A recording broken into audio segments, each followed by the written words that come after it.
Welcome back to JM Football. These are your Week 6 power rankings. Dalton Feely and myself, we go from 32 to number 1. We rank the NFL teams, and this is the only correct list that you need to rank said NFL teams. Dalton Feely, let's start off with the Caleb Williams-ville tier, as we always do. 32, we have the Carolina Panthers. 31, we have the Chicago Bears. 30, we have the Denver Broncos. 29, the Arizona Cardinals. 28, the New York Giants. And 27, the New England Patriots. I feel like the Caleb Williams-ville list is continuing to grow as the year goes on. Yeah, we got 2 new teams entering Caleb Williams-ville. New York Giants, New England Patriots. Sorry about your Giants being on here, by the way. Saturday I watched intently Drake May and Caleb Williams. That's how you know I've entered the Caleb Williams-ville. And here we Caleb go. Williams-ville tier.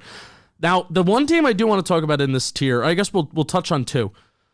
Maybe a little bit more, the Chicago Bears. I actually feel like the Chicago Bears could maybe start to win some football games after looking like a complete embarrassment and even losing to the Denver Broncos in very devastating fashion. Is it as simple as September is not Justin Fields' month? We saw it last year where September he was very awful there. October he starts to put together good games. We see 2 good Justin Fields games back to back. The Bears finally get the victory.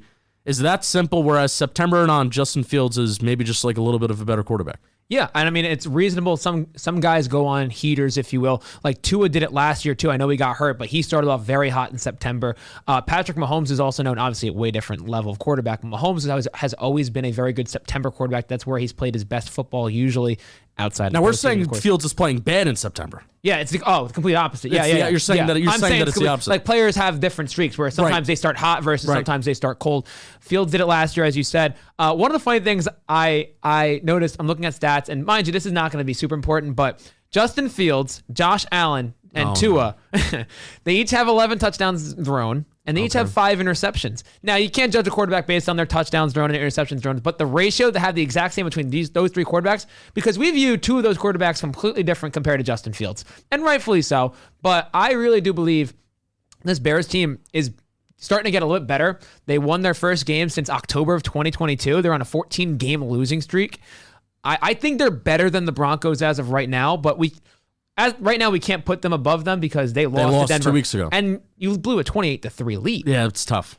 I think Fields, I hope Luke Getsy starts to use him in that running game more a little bit. They started to use some design runs, and that's where he's his best. Let him scramble, let him run, because it also sets up the passing game too. Yeah, now you have all those running backs that are out, so Justin Fields just being the offense, DJ Moore being the offense, is going to have to be the way that the Chicago Bears have to run, no pun intended. And then they're also they're playing this weekend a Justin Jefferson-less Minnesota Viking team, which will be interesting even to see how the Minnesota Vikings operate without Justin Jefferson and just how much, maybe how much worse can that Vikings team get. So I'm excited to see that game and how it plays out and if the Bears can put another W in the win column. Caleb Williams-ville, last team we'll touch on is the New England Patriots. They've had a QB change last 2 games. They're going back and forth between Mac Jones. I don't know if we have confirmation whether it's still the Mac Jones show or not, but I kind of think that at least I feel like maybe Bailey Zappi can actually maybe operate an offense and maybe keep things a little bit more efficient from what we saw from last year.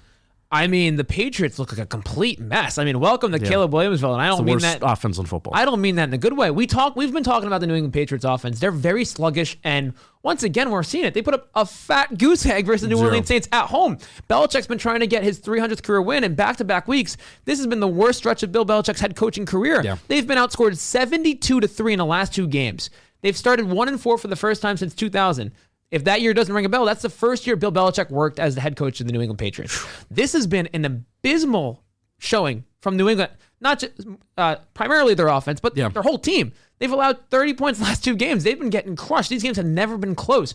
I'm very curious to see what they do at the quarterback position. Mac Jones has already matched career pick 6s in Gillette Stadium as to Tom Brady. They each have 4, which is absolutely wild. He's thrown 3 this season already.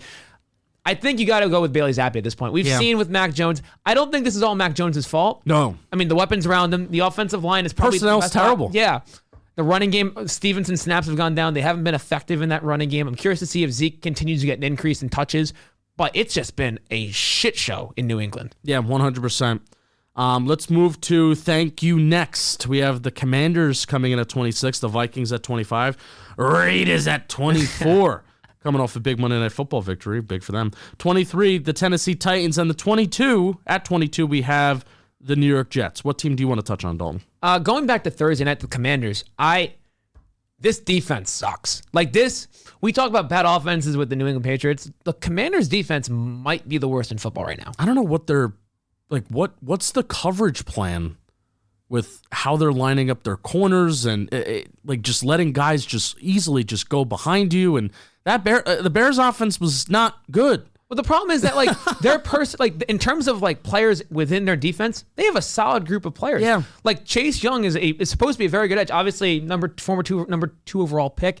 Banged up injuries. He's supposed to be very good. Kendall Fuller had played pretty solid on that defense. We talked about him in our JMO team. And then he gets burnt by DJ Moore. That night, not he even just close. looked so bad. Yeah, it looked horrendous. They've allowed 33 points or more in 4 straight games. Yeah. There's been 5 games this year. So the last 4 games they've played, they've allowed 33 points. They've lost their 3rd straight game. The only one they have is against the Denver Broncos, and they almost lost that game if it wasn't for a failed 2-point conversion. If it would have gone into overtime against Denver. Justin, you've seen this team in terms of them being in the NFC East versus your Giants. Yeah. I really think that Rivera and Del Rio are going to be out after this year. I don't know if Bieniemy, the offense coordinator for Washington, I don't know if he takes over as the head coach, but I really do believe that Ron Rivera's out, and I do believe that Jack Del Rio's out. It could be at the end of the year. It might even be during the year if it's this bad. Yeah. It's shocking to see a defense that does have a very talented front. I mean, maybe their linebackers are a little suspect. I didn't even like Davis. Jamin Davis from Kentucky. Yeah, coming out of the draft, never really liked him. He was very athletic. Like Jonathan Allen, Deron Payne, Montez Sweat. Like these are guys. Yeah, and Chase Young has looked like he's getting back to the form that we saw during his rookie year, so that's awesome to see. And they have some talented secondary players. Emmanuel Forbes is struggling a little bit in his rookie year, but rookie corner, you're expected to have a little bit of struggles. But yeah, not good. Not looking good for those Washington Commanders at times. Sam Howell continues to take a lot of sacks too, and I think that's going to inevitably just hold back the offense a little bit. Let's move to the mid-meh tier, and man, there's not a lot of teams in this tier, but again, I inevitably feel like the playoffs, why not tier, and sometimes this tier, these are teams that are mixing in together. We have the Packers at 21. We have the Steelers at 20, first place Steelers. The 19, we have the Houston Texans. Falcons are at 18. The Colts are at 17. Let's touch on the Steelers first. They are 3-2. I do believe they are first place in the AFC North. Yeah, they just beat Baltimore, so they would have the tiebreaker over them. Man, I think they have the 3rd worst offense in football. I think it's the Patriots last. I think it's the Giants second to last, and then I think it's the Steelers are right there.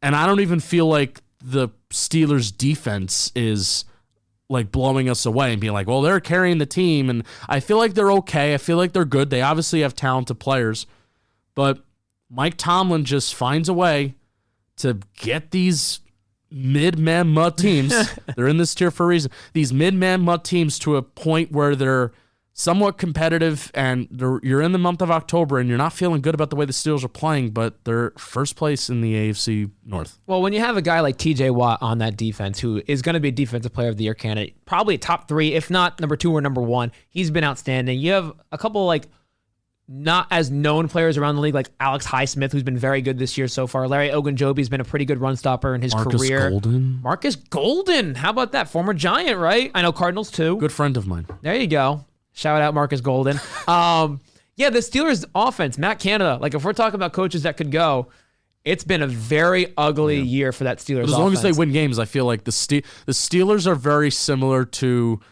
the Giants in a way, where it's like some of these old school organizations that we're going to do things the right way. We're going to treat our people the right way, where it sometimes could come at the cost of actually like winning football games. Well, during the season, I don't think they will, like, because we're the Pittsburgh Steelers. We don't want to be the team that fires a coach in season. Yeah, and you know what? Which is dumb. If it's justified, like you have to make a change. Which it is justified. Here's my crazy stat. First downs. Got to get first downs. You're moving the ball down the field, right? 4 teams in the NFL, the bottom 4. New England, 16.4 first downs per game. New York Giants, 16.4 first downs per game. Then we have a little bit of a drop-off. The New York Jets, without Aaron Rodgers, 14.6 first downs per game. Pittsburgh, dead last at 14 flat per game. Yeah. They're not moving the ball downfield. No. So many three and outs, a high percentage there. They're not getting their playmakers the ball. The run game is just super shitty. Like, Jalen Warren and Najee Harris, like Jalen Warren is going to be the starting running back at some point. Like, he looked, when I was watching that game versus Baltimore, like, he looked better than Najee Harris. And I think the one drive where they're moving the ball downfield, like, Jalen Warren was the guy getting the ball, making some explosive plays. I don't know why Najee isn't as good as he was his rookie season, but I think it's going to be the Jalen Warren show at some point in that backfield. Yeah, for sure. You want to talk about the Indianapolis Colts? My Colts, of course. Your Colts. Here's the main question that I have for you. So Anthony Richardson gets hurt again. This is the third time this year that he's already gotten hurt. Yep. A lot of it seems to be on designed runs, which, hey, it makes sense. I feel like if you're a football fan, you know that a lot of the times, like, people like to criticize quarterbacks that run, but it's the QB design stuff that gets quarterbacks in trouble, not necessarily the QB scrambles, because I feel like quarterbacks can protect themselves a lot more when they're scrambling. So my question to you, you're a resident Colts expert, Colts fan, should the Colts have Anthony Richardson stop running when he comes back from injury, specifically with the design stuff?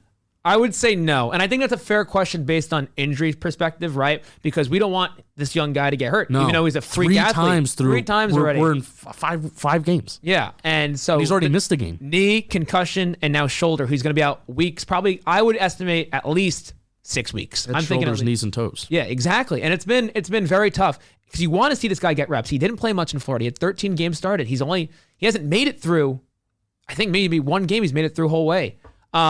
But going back to your question, Richardson, if you don't allow him to run, if you're not using him as a design runner, it's like taking the engine out of a Ferrari, right? Richardson, his ability to run keeps the defense on their toes. Now, Zach Moss had a really big run against Tennessee. It was like a 56-yard touchdown run. Yeah. And it was the threat of Anthony Richardson running to the outside had Kevin Byard stop a little bit and kind of hesitate. And that hesitation was the reason why he scores. So Richardson's ability to run is helping the offense in the rushing game, not just for Anthony Richardson, but for those backs, Zach Moss, soon to be Jonathan Taylor again, in scoring points, getting a high yards per carry.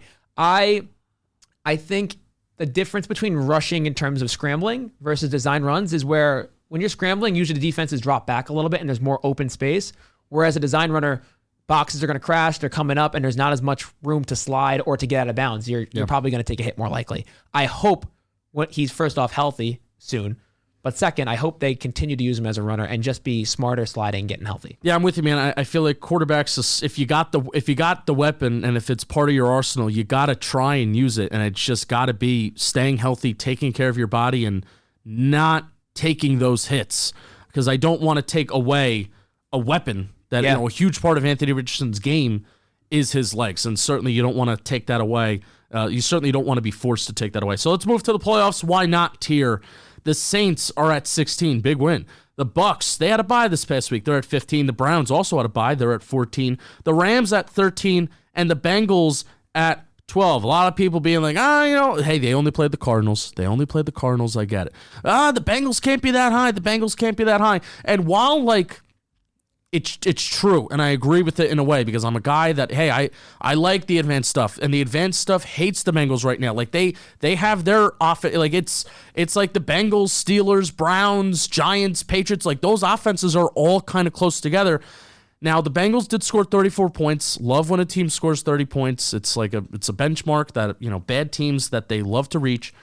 Now, I will say, the Bengals' advanced numbers from that game didn't necessarily look like a lot of the highlights that I saw of, hey, Joe Burrow to Jamar Chase deep down the field, that's a touchdown. The EPA per play was not at a spot that I would want it to be for the Cincinnati Bengals to have like this breakout offensive performance. And also, Joe Burrow's average depth of target wasn't as high as I thought it would be, too, especially considering I saw some of those highlight plays of the big explosive plays to Jamar Chase. So the Bengals offense still has some work to do, but they won. They're staying at 12. Another week where they got to go out there and they got to prove it. Yeah, I mean, this offense is hopefully turning the corner with that Arizona game. One of the things I think that's a little bit understated for that offense, they're also not running the ball well. They're really bad. They are second in yards per game. Now, again, that's granted, like that could game script could be involved with that when you're losing, you're not second lowest in yards per game. Second lowest in yards per game, Yeah. and for rushing yards per game. Only the Las Vegas Raiders, who had the NFL's leading rusher last season, are dead last right behind Cincinnati. But between being unable to run the ball and being sluggish in the passing game, where Joe Burrow was struggling through the first 4 weeks, I'm worried a little bit still. Yeah. Like you opened my eyes a little bit because I saw the score and I saw a little bit.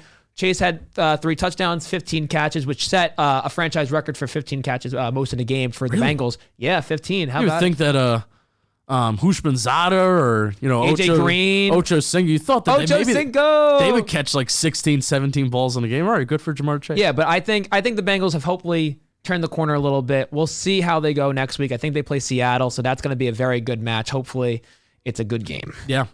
All right, so in the playoffs, you better be there, tier. We have the Chargers at 11. They had a bye. The Jaguars, big win. They're at 10. Ravens at 9. Seahawks at 8. They had a bye. The Cowboys at 7. They moved down to the playoffs. You better be there, tier, from the Lombardi Land. And the Detroit Lions, they move up to 6. I have a question for you, Justin. So that London game, Jacksonville beats Buffalo 25-20. Now, Jacksonville played 2 games in a row in London. Yeah. Ironically enough, they won both those games. That's their second home. It's become that. Shad Khan, the owner, loves playing in England. My question is, do you think Jacksonville had an advantage playing 2 straight games in London? And then, but I believe the Bills traveled to England on Friday, so they only had like a day and a half, which I could be wrong. Bills fans, shout me out. Let me know. I believe the broadcast said they traveled Friday. Do you think it was an advantage in terms of travel plans between these 2 teams? Well, I think it's an advantage that the Jaguars are just flat out comfortable playing in London. Okay. I mean, I think the field is always a big factor in London too, where if it's raining and if it's damp, that, having an understanding of what you need to do on that field. We've seen a couple times the Bills haven't been able to adjust to different, playing surfaces, circumstances. Remember last year where it was snowing in Buffalo and Bill versus New Belichick, England. Yeah. Belichick and the Bills just control that game. So I'm not saying that, hey, the Jaguars are still a good team. The Jaguars have a sneaky, their defense is not playing bad ball right now. Even in that Chiefs game, they held the Chiefs to 17 points. So I think the Jaguars just have a distinct advantage because if they've had players there that have been there for a couple years. The Jaguars are going to London every single year, and I think that's their advantage. And certainly staying in London, that's kind of a genius move by. I don't know how much the NFL has say or maybe the Jaguars have say on we do want to stay in London, just put the games back to back. If that's something that the Jaguars and that coaching staff has say on, that is a genius move to kind of keep him there and keep him comfortable. Absolutely. So, you know what? I will say it is an advantage. Okay. Yeah, I completely agree with that too. And I think when you watch the game, the Bills' offense in that first half, horrendous. Yeah. They did not move the ball downfield. It took until the fourth quarter where they started to finally get it. Yeah. Josh Allen had a 72-yard drive in 45 seconds to keep them close in that game. But I when watching that game, I was like, something's not right with Buffalo. And I truly believe the travel did have something to do with it. Now, yeah, I'm not a Bills fan. I'm not saying they lost because of it, but I think it was a major factor to why they had such a slow start. Yeah. All right, let's move to Lombardi Land. Everyone's favorite land. We have the Bills at 5, the Chiefs at 4, the Dolphins at 3, and how we're gonna do it from now on. I guess this is if you're watching every week, you know who's 2 and 1. But I mean, I don't.